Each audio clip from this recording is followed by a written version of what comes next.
my position on this, and this is obviously just the way I would feel if I were in LeBron's shoes. I don't believe I should be paid less than Austin Reaves even at this stage of my career.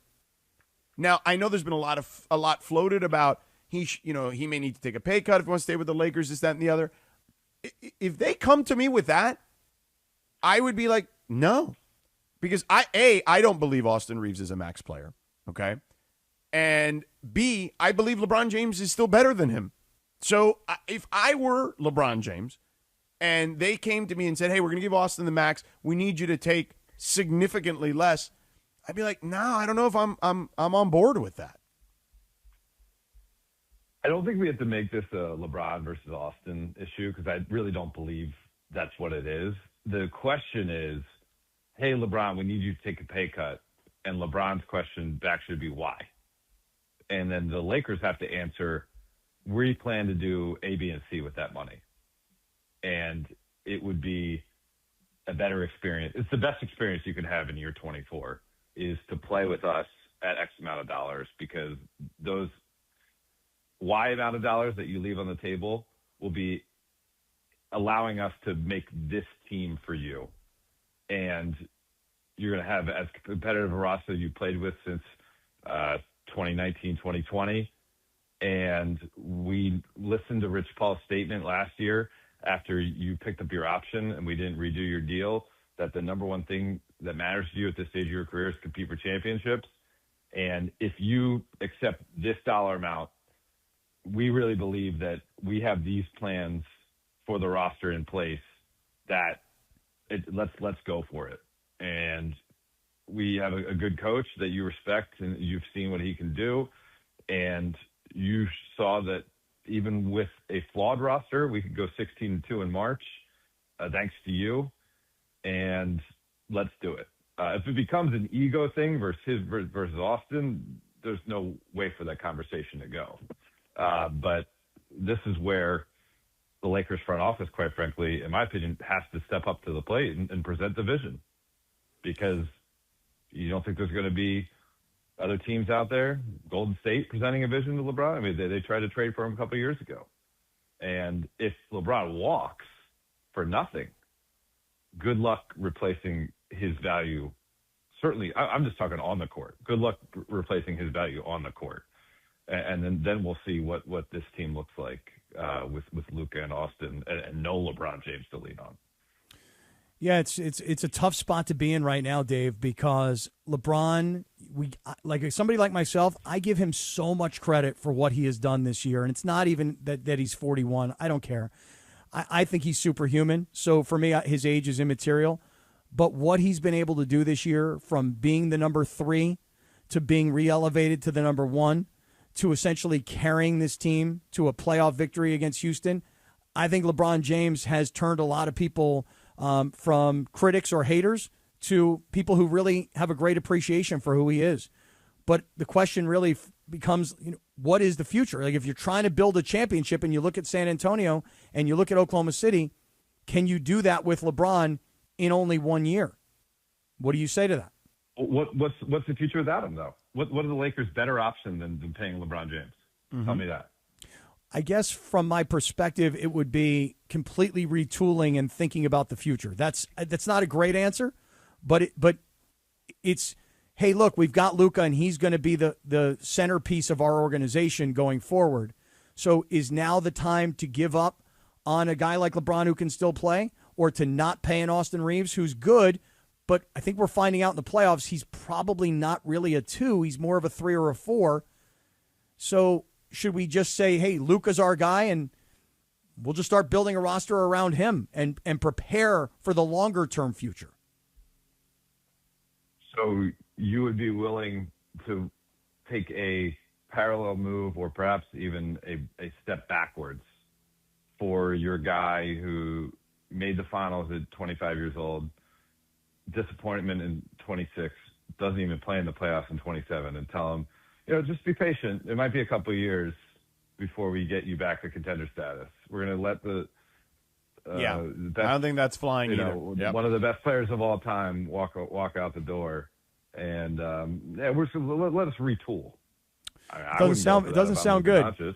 No, it doesn't sound good. I will admit it does not sound good. And by the way, you bring it up. You bring up a great point, which is, hey, look, this guy's been to the finals, but he was young. And then you make a trade, and then you give him a contract extension, and then he's just all of a sudden unavailable. I mean, he's obviously injured, but you're building around a young player who we didn't get the chance to see what he could have done.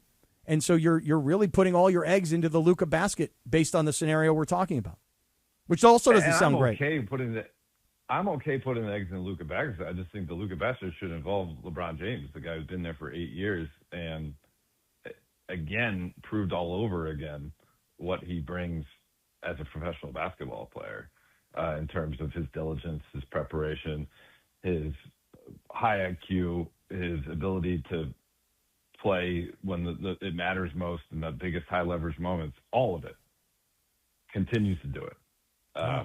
What are you about as a franchise if your message to LeBron James after these 8 years is, oh, thanks for your service? Like, what are you? Who are you as the Lakers? It's a good question. If you said to me today, you got to make a choice. The decision is you get to keep LeBron next season or you get to sign Austin Reaves to a long-term deal, but it's one or the other. Make up your mind. I'll take LeBron. I would take LeBron. I think you can do both. I think on both, it's what's the market value and what is the offer that still engenders respect and appreciation. Dave, I'm just going to tell you what I think about Austin Reaves here. And look, he's a great story, okay? He has busted his ass. The kid is really good, okay? Like, he's really good. But really good is not worth a max, in my opinion. And if I were the Lakers, and I don't know if this is insulting to him or not, I mean, he was making $15 million or $14 million or whatever it was this year. I think he's a $30 to $35 million player. If especially in today's NBA, with as punitive as this salary system is, you cannot overpay Austin Reaves, considering that a third of his playoff games, even before this season with the injury, have been what I would deem to be subpar, even offensively. Okay, where you're talking about him shooting under 40% in nearly a third of his games prior to that, and 29 appearances total. So, like, I just am not comfortable, if I were the Lakers, giving him more than that. Now, I don't know how his side would receive that, to your point, because you were going to say you have to kind of toe the line of being respectful in the offer. But I don't know, man. Like, I don't see him as some perennial all-star.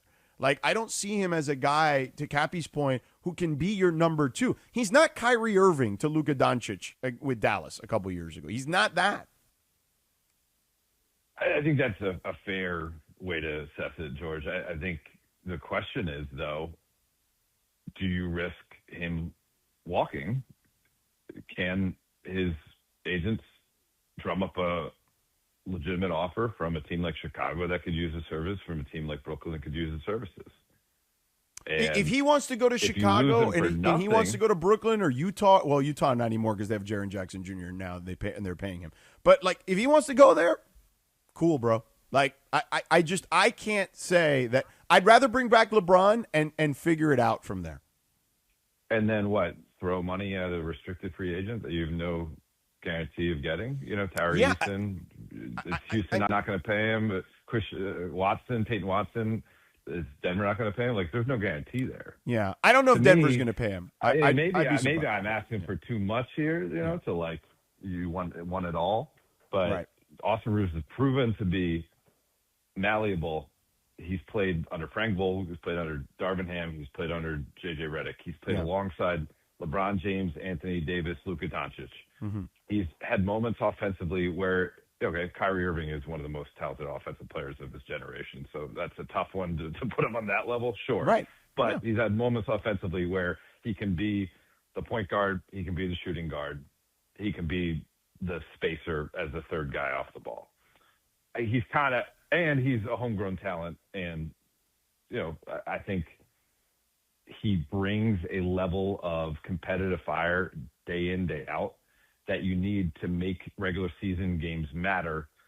And especially the Lakers need the regular season games matter if they want to charge the ticket prices that they plan on charging of the new ownership regime. So there's a lot to want about Austin Reaves in your program.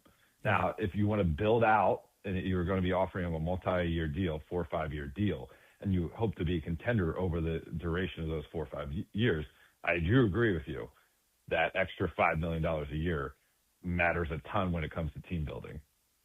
Because look, they're losing to the defending champs that are the deepest team in the league. And if that extra $5 million a year going to one of your top 3 players could be 2 more roster spots of viable players, that's smart business if you want to build a contender. Yeah, I mean, you nailed it. And that's a point that I've made here. Like, I look at the Lakers, okay, and I look at their roster, and I say to myself, there's at least 2 dead spots, if not more, okay? Like, to me, Maxi Kleber is a dead roster spot, okay? And I know JJ tried to dust him off. Like, I get it. And I understood it, okay, when he said it. And he told us, right? And he did it. I understood that being a reality, okay? But that's a dead roster spot, okay? I think that Dalton Connect is a dead roster spot.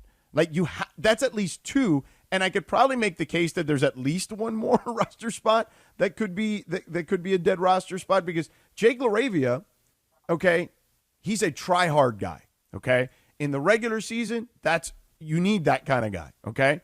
But in the postseason, we've now realized why he's on his 3rd team in 3 years is because everybody plays hard now, and he can't hang in this weight class. So, like, I just think that, to your point, they need at least 2 guys that I'm talking about, real rotation players to make up for those dead spots in the roster to compete with the likes of OKC and probably San Antonio moving forward. Right. And so the question mark is, you've clearly made it clear, and obviously, the guy's talent, where I'm not saying it's a bad decision, but you've made it clear, to use a Rob Pelinka term, Luka Doncic is a stakeholder in this franchise right now. Mm-hmm. If you are to make Austin Reaves a stakeholder, then you would think maybe there's an understanding of the dollar amount and where it goes to making your life as a Laker better, because we're going to have a chance to have a more competitive roster top to bottom, and that's good for everybody.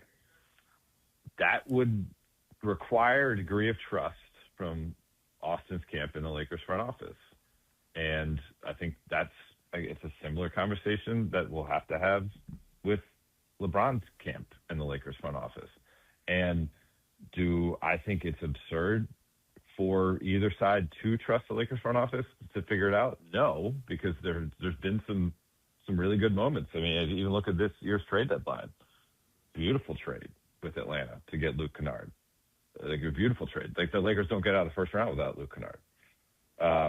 But this is more than like one move. Like, this needs to be a vision of, here's what Laker basketball looks like for the next 5 years.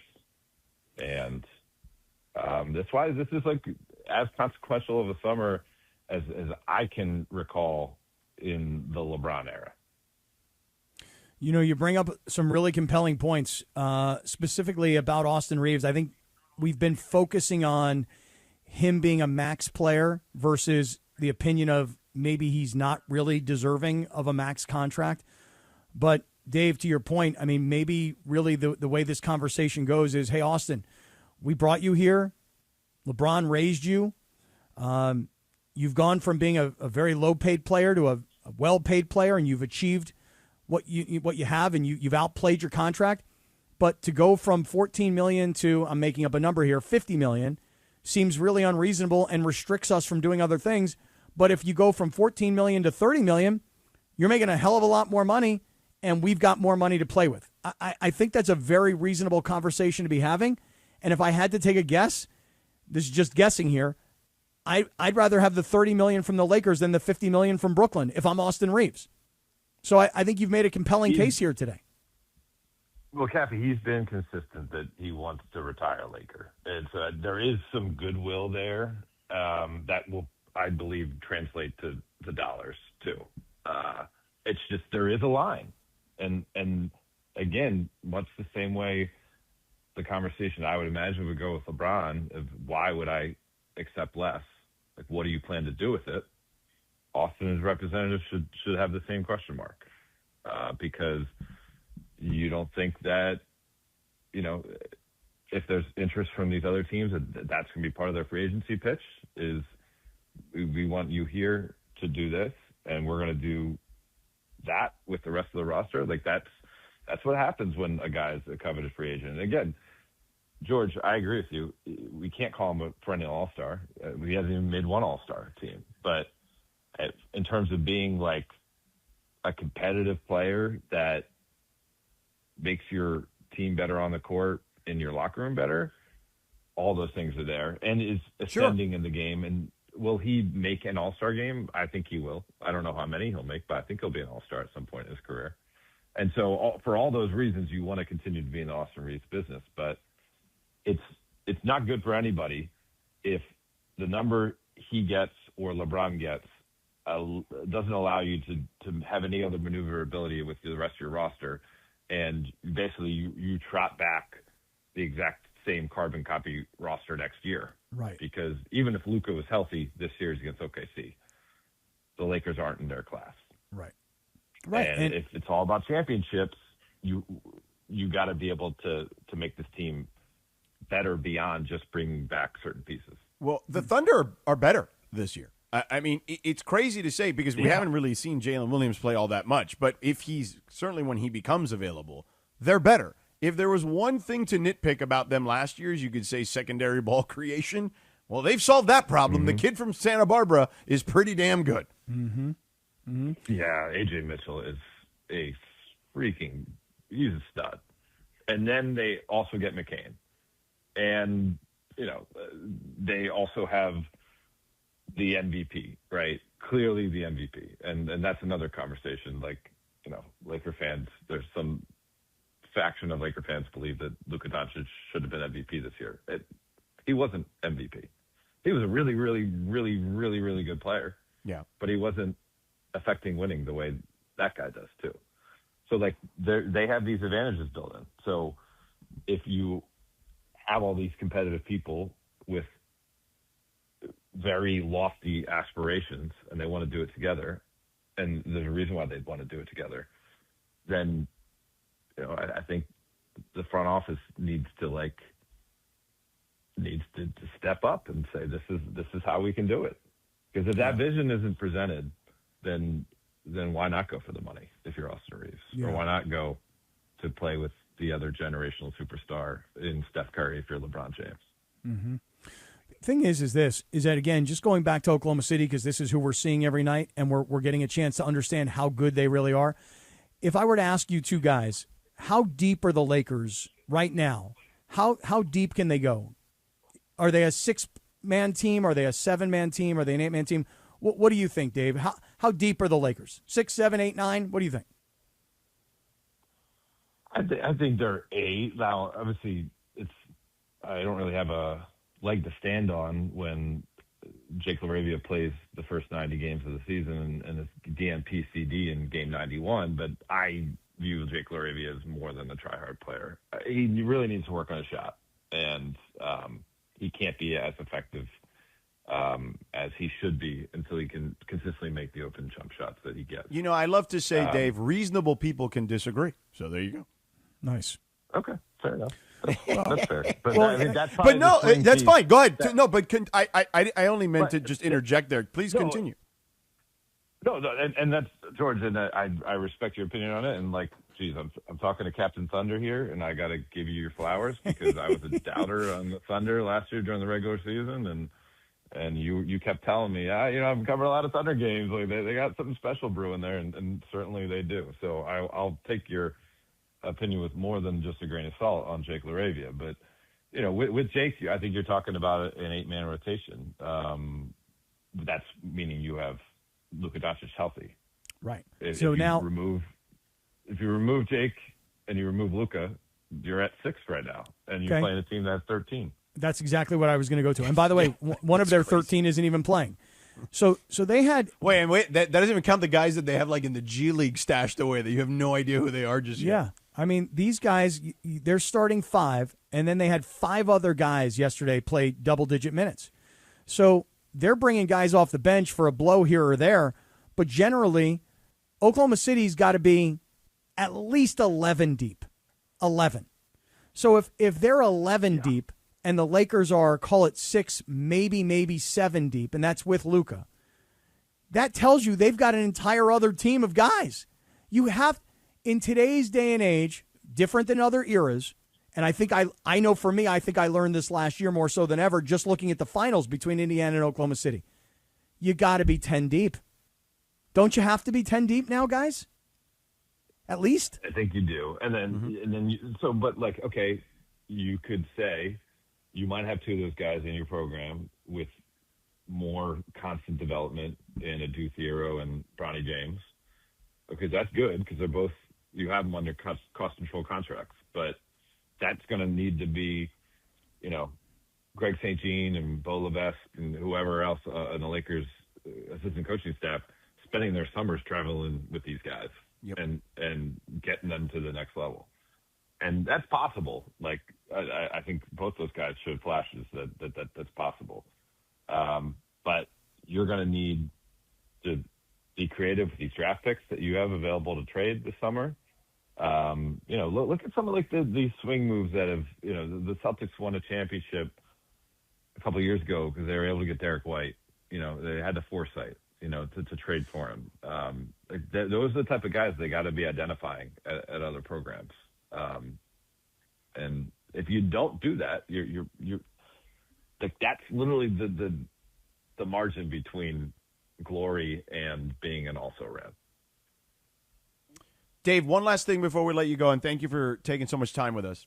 How surprised are you, Wembanyama, because Shams just reported while we were talking to you that Wembanyama will not be suspended for the next game after the elbow he threw at the neck, throat area of Naz Reid. How surprised are you he's not getting suspended? Because I felt after watching it like that has to be at least on the table. Yeah, just quick credit to one of our contemporaries, colleagues at NBC, Mike Tirico, just a masterful call in the moment, explaining in his eyes why it probably would be a flagrant 2, and just textbook definition of all the things of why he would be tossed. That was great work by Mike, but this was not, I don't think, like the DeAndre Ayton Game 4 against Houston flagrant 2 toss. Like, clearly earned it. Now, I do think, I don't know whether the league would ever admit it, but at the time of the game that a flagrant 2 occurs, I think the league takes in consideration, did you already serve your suspension kind of by missing a chunk of the game where the game was in the balance? The league does not use that to admit whether the suspension or not. I just have to think that that's part of the process. And the fact that when it occurred, I think it was second quarter, right? So there's still plenty of game that he missed and the Spurs end up losing, that I was not surprised that he didn't get an additional suspension. Yeah, I thought it was more about he's too big of a star. He's too important to the TV ratings. He's being developed as the face of the league. I didn't think there was any way they were going to suspend him. But now, according to Shams, they're not going to. So, interesting. Very interesting the way this story played out today. Yeah. Dave, this is a hell of an appearance by you, by the way. Do you guys see the Meta World Peace James Harden clip that's going around from 2012? Yeah. Also a little different, I would say. 7-game suspension, which I didn't realize. Yeah, I think that was certainly far more aggressive and intentional. But right, for sure. I was like, wow. I covered that. I forgot it was that many games.